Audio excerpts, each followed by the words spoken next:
Hello students, BCom third year money and financial system में आज हम आपको फंक्शंस ऑफ मनी यानी कि मुद्रा के कार्य के बारे में बताएंगे। प्रोफेसर चैंडलर का कथन है कि किसी आर्थिक प्रणाली में मुद्रा का केवल एक मौलिक कार्य है माल तथा सेवाओं के लेन देन को सरल बनाना। मुद्रा के इस कार्य से लेन देन में लगने वाले समय तथा परिश्रम की बचत होती है। इस प्रकार आधुनिक मुद्रा वाणिज्य के लिए पहिए का कार्य करती है। मुद्रा के सभी कार्यों का वर्गीकरण इस प्रकार से किया जा सकता है। नंबर फर्स्ट, प्राथमिक या मुख्य कार्य, प्राइमरी फंक्शंस। सुनिए, आधुनिक मुद्रा के मुख्य कार्य दो हैं। Number first, medium of exchange यानी कि विनिमय का माध्यम। मुद्रा में सामान्य स्वीकृति का गुण है। प्रत्येक व्यक्ति इसे स्वीकार करने के लिए तत्पर रहता है। वर्तमान युग में जितना लेन देन होता है उसका भुगतान अधिकतर मुद्रा के द्वारा होता है। एक उत्पादक द्वारा थोक विक्रेता को माल बेचा जाता है, बदले में मुद्रा प्राप्त की जाती है।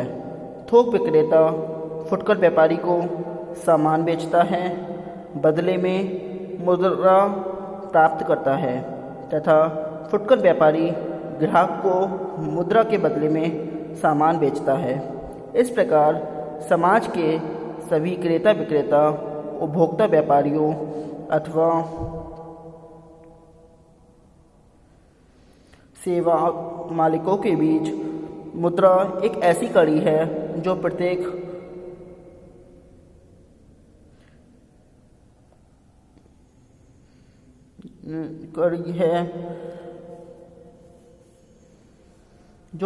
वर्ग को प्रतिफल दिलाने में सहायक होती है। इसका माध्यम के रूप में प्रयोग करने से आवश्यकताओं के दोहरे संयोग की कठिनाई समाप्त हो गई है। अतः मुद्रा के बिना वर्तमान विनिमय व्यवस्था की कल्पना ही नहीं की जा सकती। नंबर सेकंड आता है मूल्य मापक, मेजर ऑफ वैल्यू। मूल्य मापक सुनिए, मुद्रा का दूसरा कार्य समाज में उत्पन्न अथवा प्रस्तुत सब सेवाओं का मूल्य मापन करना।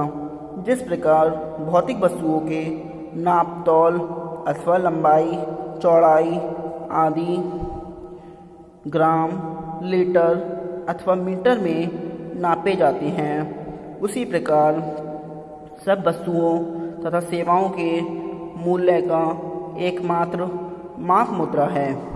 वास्तव में मुद्रा के इस कार्य के बिना भी विनिमय संभव नहीं है, क्योंकि कोई भी वस्तु खरीदने से पहले ग्राहक उसका मूल्य जानना चाहता है और प्रत्येक वस्तु का मूल्य मुद्रा में जैसे 2 रुपये मीटर, 3 रुपये लीटर, 4 रुपये किलोग्राम आदि ही बताया जाता है, जिसके आधार पर प्रत्येक व्यक्ति यह निश्चित कर लेता है कि अमुक वस्तु अमुक मात्रा में खरीदनी है। इस प्रकार मुद्रा हिसाबी इकाई, यूनिट ऑफ अकाउंट के रूप में कार्य करती है। दूसरे शब्दों में वर्तमान समय में समूची क्रय विक्रय व्यवस्था का आधार मुद्रा है।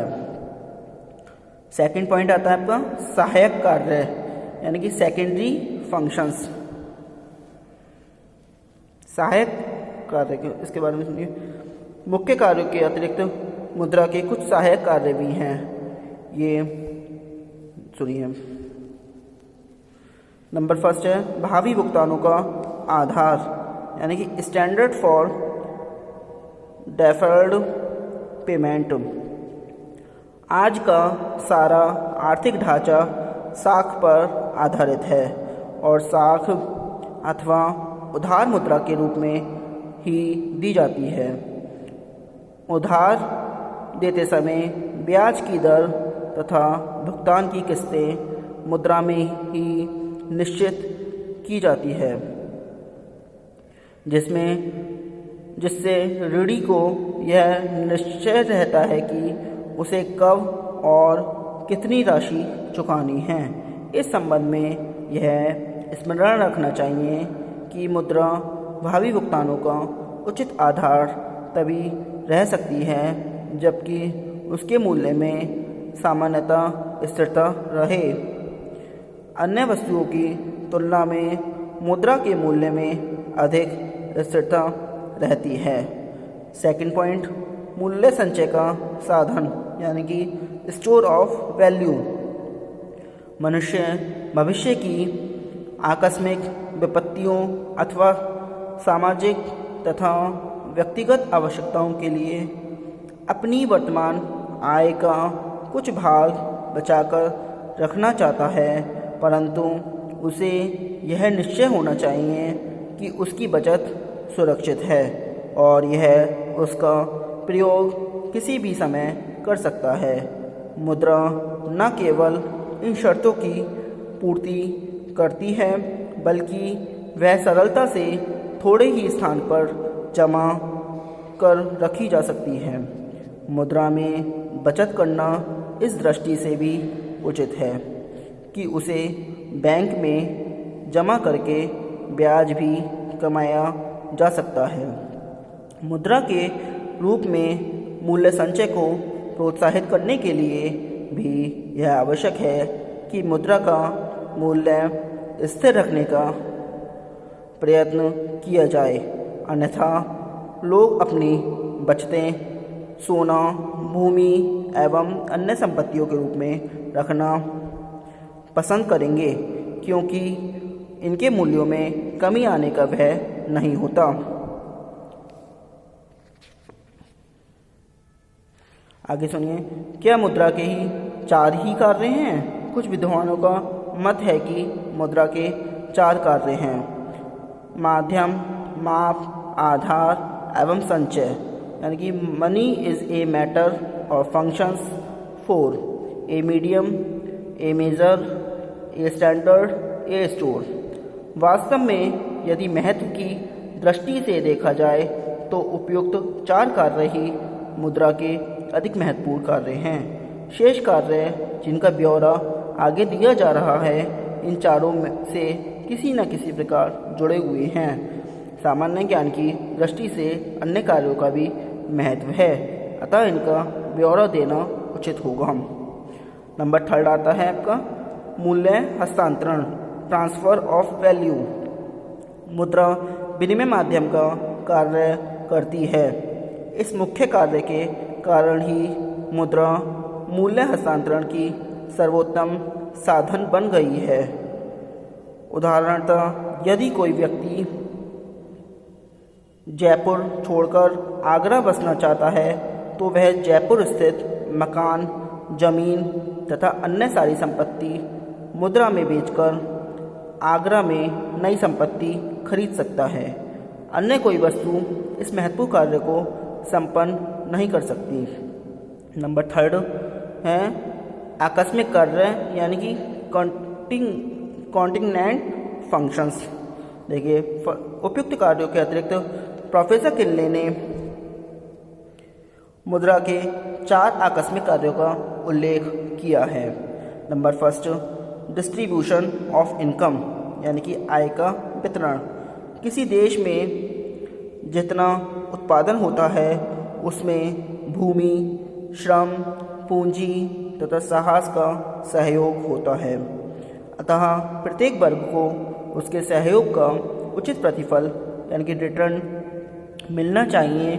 मुद्रा में न केवल समस्त राष्ट्रीय आय का उत्पादन अनुमान लगाया जाता है बल्कि प्रत्येक वर्ग को उसके योगदान के अनुपात के में भुगतान भी मुद्रा में ही दिया जाता है। नंबर सेकंड आता है प्रोमोट्स प्रोडक्टिविटी ऑफ कैपिटल, यानी कि पूंजी की उत्पादकता बढ़ाना। यद्यपि पूंजी में अन्य कई तत्वों का समावेश होता है, फिर भी मुद्रा पूंजी का सबसे बड़ा आधार है। मुद्रा के द्वारा ही पूंजी को ऐसे विनियोग में हस्तांतरित किया जा सकता है जहां उसकी उत्पादकता तुलनात्मक रूप से अधिक हो। इससे पूंजी की गतिशीलता और उत्पादकता में वृद्धि होती है। नंबर थर्ड पॉइंट आता है बेसिस ऑफ क्रेडिट, यानी कि साख का आधार। बैंकों तथा अन्य वित्तीय संस्थाओं का व्यवसाय साख के आधार पर ही चलता है तथा साख का सृजन बैंकों में जमा राशि के आधार पर किया जाता है, जो मुद्रा के रूप में होती है। जमा राशि के कारण ही ग्राहकों का बैंकों में विश्वास बना रहता है। Number fourth liquidity of property, यानी कि संपत्ति की तुलना तरलता। मुद्रा संपत्ति को तरल रूप प्रदान करती है। भूमि, मकान, मशीनें आदि बेचने में इनके बदले में मुद्रा प्राप्त होती है। नंबर फोर्थ आता है विविध अथवा अन्य कार्य। इसको दो भागों में बांटा गया है। पहला पॉइंट है बियरर ऑफ ऑप्शन, यानी कि इच्छा की वाहक।